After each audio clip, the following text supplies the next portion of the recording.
Now, Roma Wines present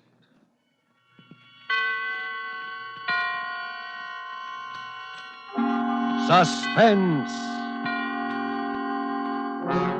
Tonight, The Merry Widower, starring Reginald Gardner. This is the Man in Black, here for the Roma Wine Company of Fresno, California, who tonight from Hollywood brings you as star Mr. Reginald Gardner and a suspense play in grim three-quarter time. And so, with The Merry Widower and with the performance of Mr. Gardner, we again hope to keep you in suspense.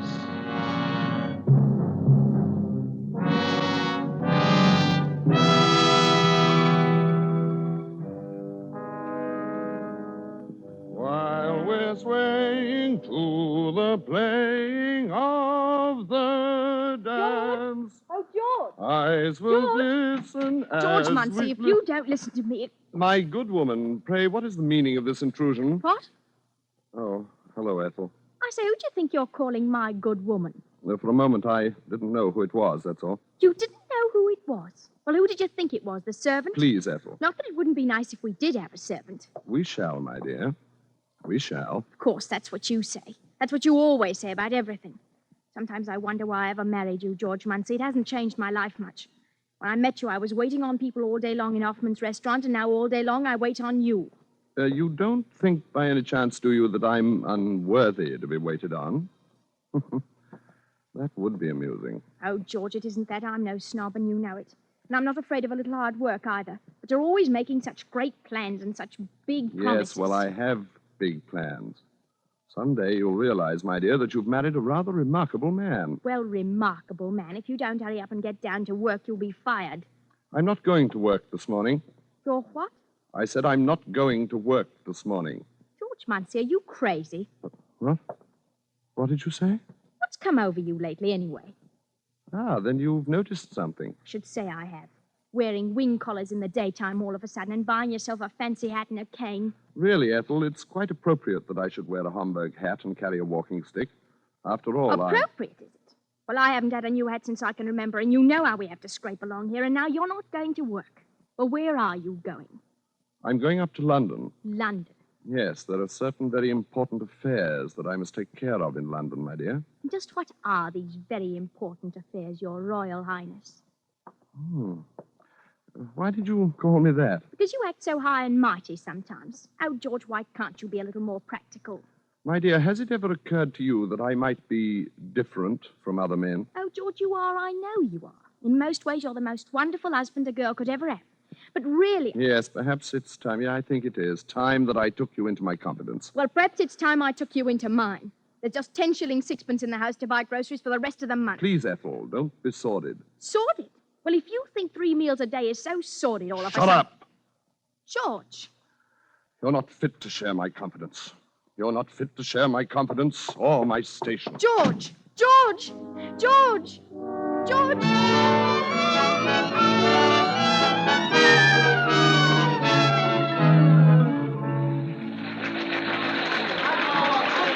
Encore! Encore!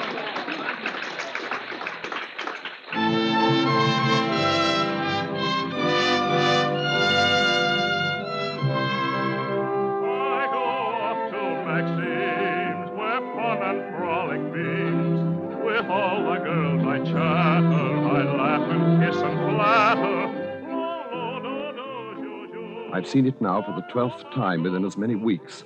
And again, as on each previous occasion, I'm all but overcome by the one astounding, incredible, and yet quite simple fact. The story being played upon the stage is my story. And the hero of that story, the dashing Prince Danilo of Masovia, is myself. The time is not yet ripe for me to return and take my rightful station in my country. All this must, for a little longer yet, remain my secret. Ethel has no suspicion yet, that's obvious, but there is one who knows, and I'm sure of it. Although she's far too tactful to say so, my Lady of the Veil. And she'll be waiting for me again tonight, that I'm sure of, too, in the lobby of the theater after the performance. sweetly, I catch and kiss them.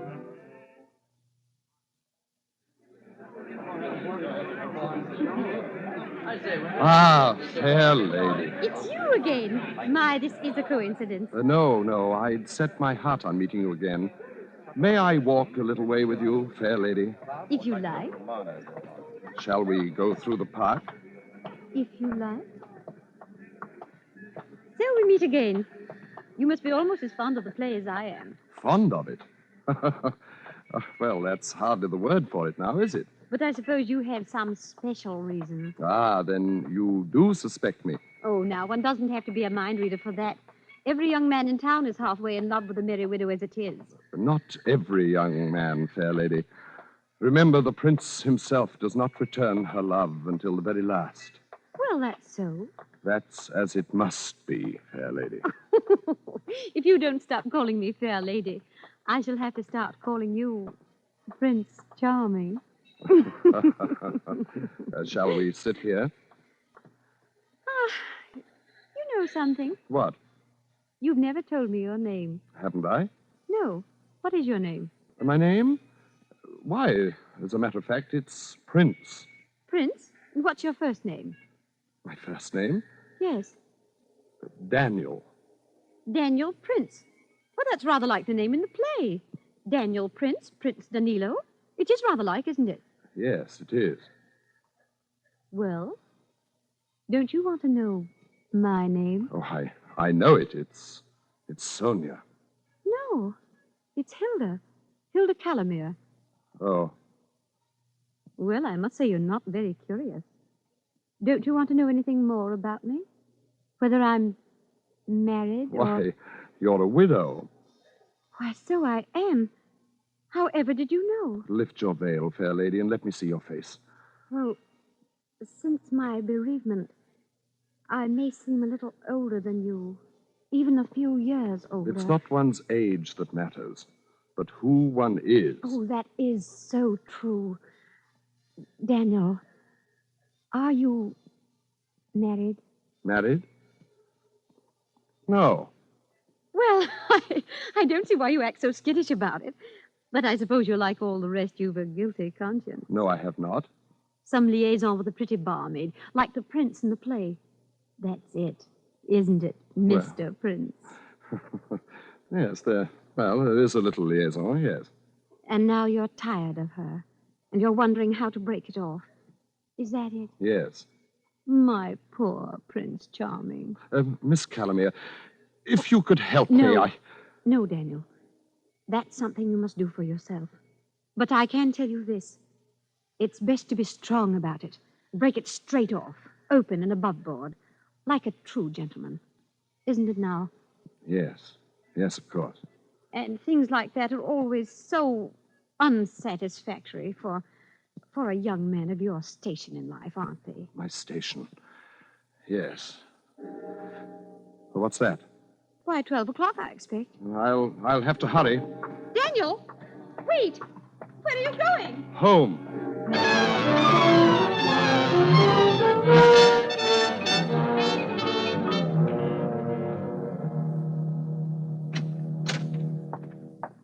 George?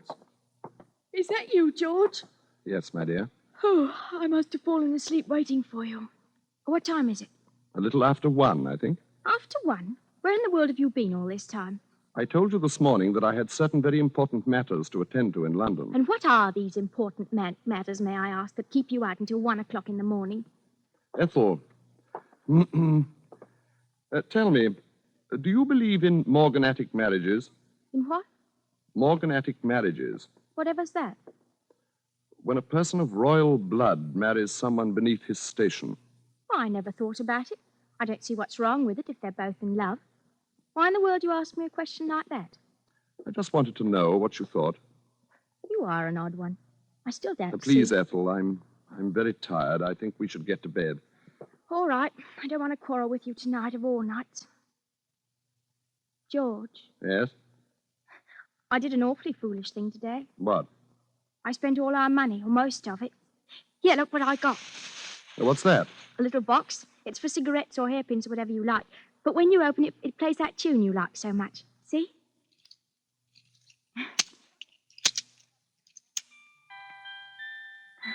Well, that was very thoughtful of you, Ethel. It's really quite appropriate. Here now, I didn't get it for you. Look what else I got. Well, what are those? Why, you can see what they are, a sand bucket and a sailboat. Well, why did you get them? Oh, I know it's silly and all, but... George, if we were to have a baby... A baby? Yes, mind you, I didn't say we will. It's impossible. Oh, it's not impossible either. I tell you it is. It's not the way the thing should happen at all. The way what should It's happen? all wrong. It's not fitting to my station. It can't happen. Oh, it can't. Well, if I want to have a baby, it's little enough I get out of Ethel! life. George, I thought you'd be happy if you thought that... Of course, my dear, of course. Yes, the idea just came as something of a surprise, that's all. Then you mean Well, that let's you... talk about it in the morning, my dear. I think now I shall take a bath. A bath at this time of night? Good for the nerves, you know. Relaxing. Well, do hurry then. Shan't be long. George! I can't hear you. Oh, it's no great matter. Well, what is it? Why don't you come in here and talk to me? Well, all right. George, don't you think a baby would like this music box? It is rather sweet. Oh, I thought you were going to take a bath. I've changed my mind. George, what are you doing? Look out! I'm falling!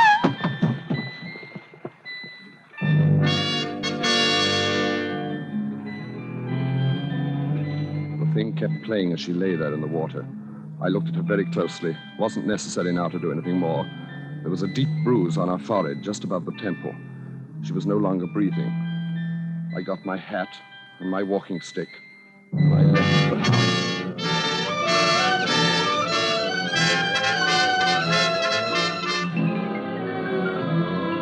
Tonight for Suspense, Roma Wines are bringing you The Merry Widower by Robert L. Richards, based on Roy Vickers' short story, The Rubber Trumpet. Reginald Gardner is the star of tonight's study in Suspense. Pleasure that we bring back to our soundstage Mr. Reginald Gardner in The Merry Widower, a tale well calculated to keep you in suspense. Shall I tell you more? Yes, I believe I shall. You've been very attentive, and it pleases us to have you share our confidence. Very well, then. At the performance that evening, the lovely widow and I sealed our betrothal.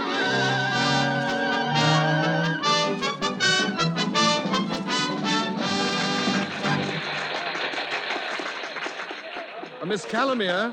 Why, it's my Prince Charming. Miss Callemere, may we have our walk again, please? Why, of course. Really, I hardly expected to see you at all this evening. You know you were rather a naughty boy to leave me so suddenly last night without a word or anything. Yes, I suppose I was, but, You were going home, you said. yes, to my lodgings. Oh, of course. Tell me, did you enjoy the performance tonight? I didn't see it. I don't want ever to see it or hear it again. Oh. Daniel, do you have something to tell me? Yes, Is it about her? yes, Did you do as I told you?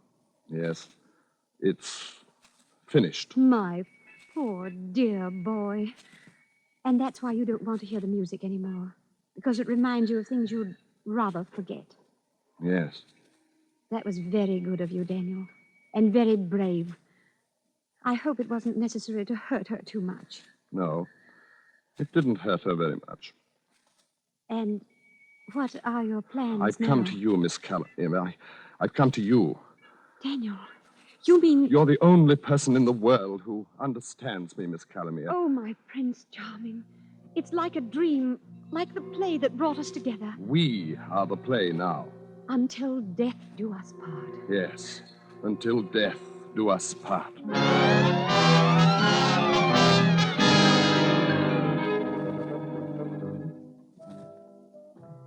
It has come off precisely as it should have.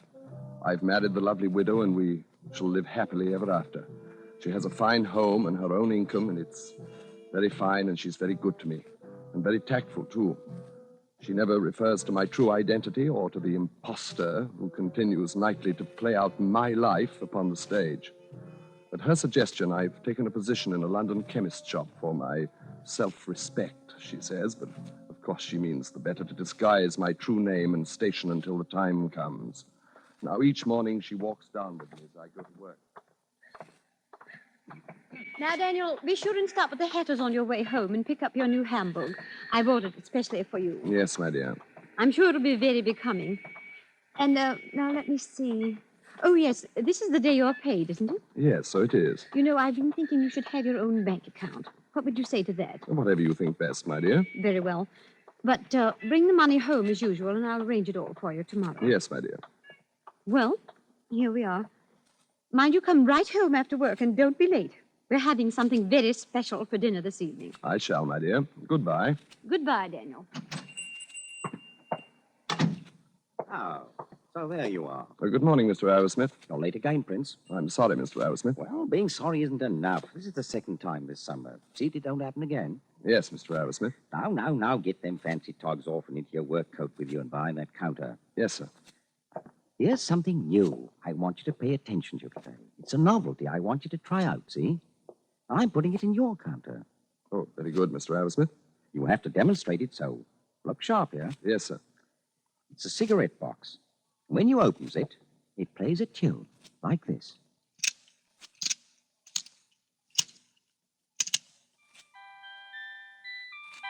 You see? Stop it. Stop it. Stop it, I say. What? I'm sorry, sir. But you see, I'm quite allergic to music. Oh, you are you? Well, mind you don't talk to me in that tone of voice, or you're liable to find that I'm allergic to keeping you on here. You understand? Yes, sir. And here's your pay. The sixpence dock for that glass you broke Saturday. Thank you, sir. And mind you give some attention to trying to sell that music box. Allergic or not allergic. Yes, sir. Oh, hello, Prince. What's all the row with the old man? Oh, nothing at all. Just a minor difference of opinion and a matter of policy, that's all. Matter of policy, eh? Oh, here, what's this? Don't touch it. What's wrong? Has it got a snake in it or what? It's a very delicate piece of mechanism. Well, let's see. Oh, I say. Give it to me. Well, you are edgy. Why, you look as though you'd seen a ghost. A ghost? At the lunch hour, I took the wretched thing out to the back of the store. I smashed it to bits and threw it into the rubbish bin. It had been priced at 7 6. And I rang it up on the cash register. I say, Prince, Yes, sir? where's that music box? I sold it, sir. You did, eh? Well, that's jolly good. Nice to have you show a bit of initiative for a change. Thank you, sir. Here you are. Here's another one. What? Salesman talked me into buying 3 dozen of them. Thought for a while I'd be stuck with them, but I guess that's going to be you that's stuck with them. Eh, Prince? That's it. Now it's you that's stuck with them. 3 dozen. Yes, sir. I'll get rid of them, I'm sure. Well, come on, Prince. Let's go have a spot of lunch together, No, I'm going home to lunch today. I must get something very important.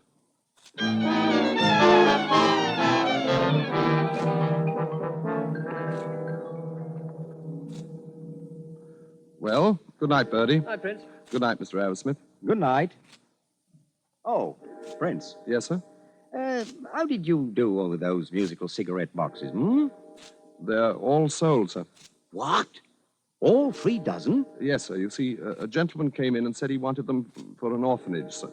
3 dozen musical...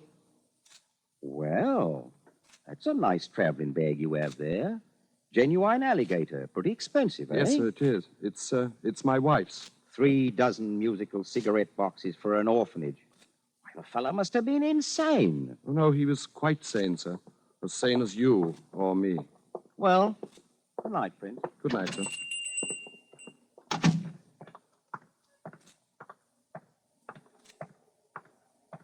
Can you spare a poor man a copper, Governor? Yes, here's a shilling. Oh, God bless you, Governor. But there's something you must do. I want to give you something else. Oh, what? Here, take this suitcase. It's yours. You can do anything you like with it.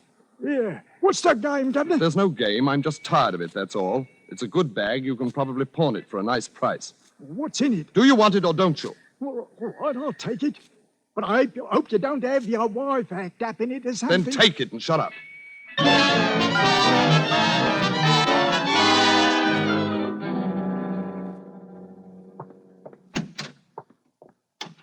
Is that you, Daniel? Yes, my dear. Well, it's about time. I've been looking for my alligator bag.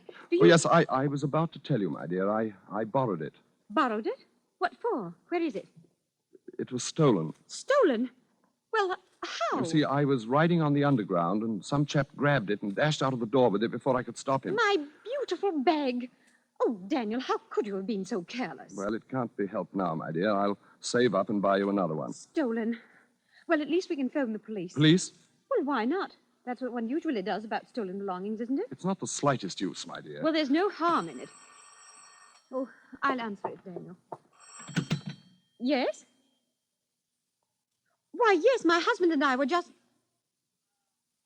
Yes. Yes, that would be if...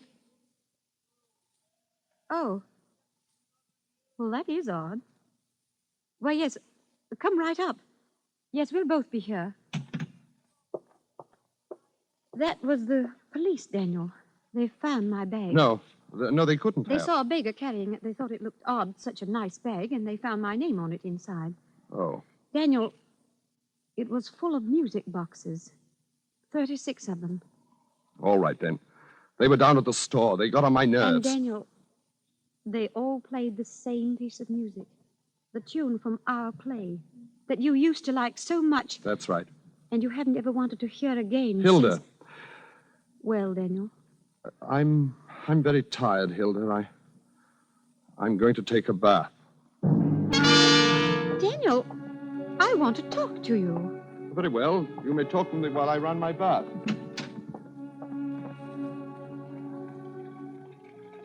Daniel, something's happened. You're different. I'm no different. Well, why do you hate that piece of music so much? Enough to do such a crazy thing. What? Well, it's because of her, isn't it? Yes. No. What did you do that night? You killed her. Oh, who are you? I am His Royal Highness, Prince Danilo of Masovia. Daniel? What I have done in the interest of my royal house and of my kingdom. And what I am about to do... Oh, that is the police. I'll go send them away. Daniel, open that door. Let me out! Daniel!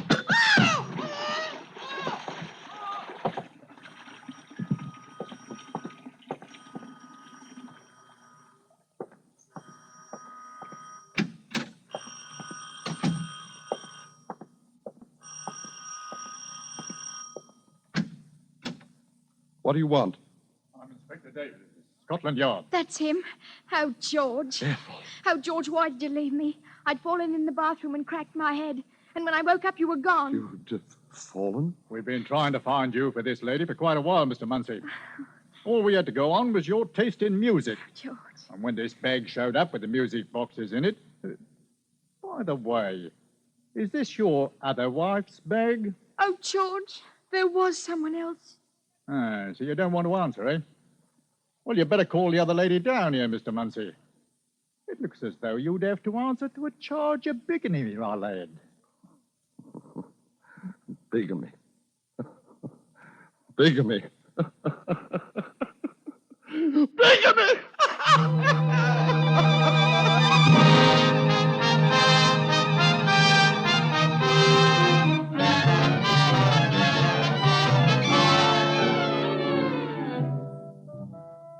I have been returned at last to my rightful place and have taken up residence at my castle in Arsovia. There are heavy bars upon the window for the protection of my royal person, and I am most courteously treated by all my court attendants. Even now I hear the approach of my prime minister, whose quaint conceit it is to call himself my doctor. He has been on a personal errand at my request. Did you get it? Did you bring us what we asked? Yes. I managed to find one. Here it is. Ah, yes, yes. That is it.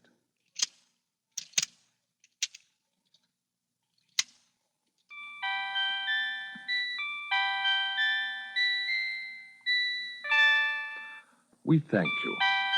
Doubtless it seems a trivial thing, a mere trinket, but it reminds us of so many things that we cannot quite remember, like some dream of another life. And it will serve to take our mind from cares of state, which is most necessary, since we know that now we shall be here all the rest of our life.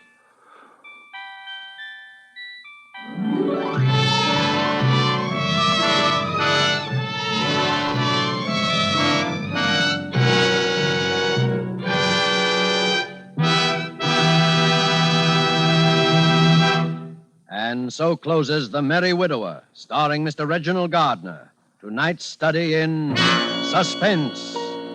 Through the courtesy of 20th Century Fox, producers of the Darrell F. Zanuck Technicolor production Wilson. Next Thursday, same time, you will hear Miss Lucille Ball as star of Suspense.